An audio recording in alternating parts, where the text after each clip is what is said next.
We have time for one last question. What? That's it? That's what they're telling me. Let's do two more. All right, two more. Hello, Mona Nawas at the one Mona. Hello. It looks like you have it out for Cody. First, you put blood on a belt for Mama Rhodes. Now you have something with his father. So were you the influence, and was it the master plan all along for John Cena to sell his soul to you?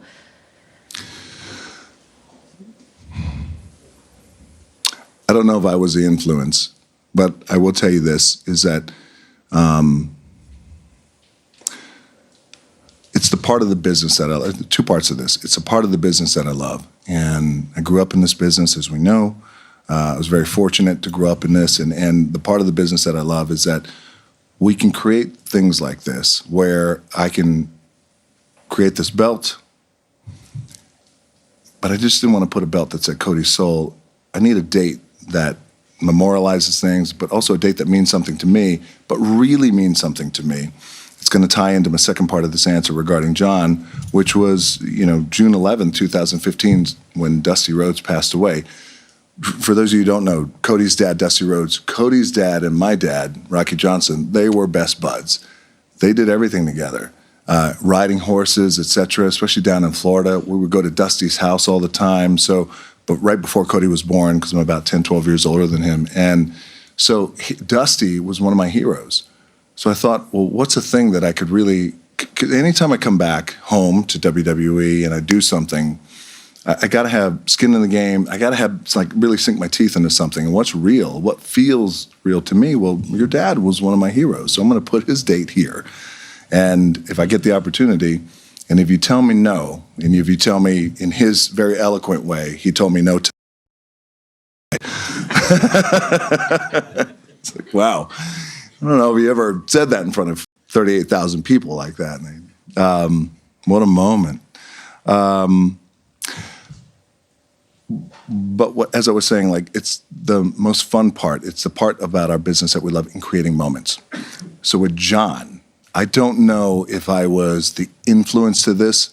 Perhaps, maybe I was a conduit to help him in a way, in my small way. I don't want to take any credit for this because this is John. In my small way, a conduit to help John get to the place he's gotten tonight. So storyline, no storyline, fiction, nonfiction, what you guys felt tonight out there was decades of what John has experienced as a performer and as a human being. And I felt it in the ring. I've had conversations with John. We're good buddies. I knew what his why was going into this. And it is so incredibly moving and compelling, and it grips you by the neck when he talks about it, as he's talked to me about it. And this is why I'm doing what I'm doing tonight. And again, storyline, no storyline, fiction, nonfiction. The greatest, I think, angles in wrestling is when it's anchored in some sort of authenticity. And what you felt tonight, he didn't say a word. Look, he came out and dropped the mic. That's decades of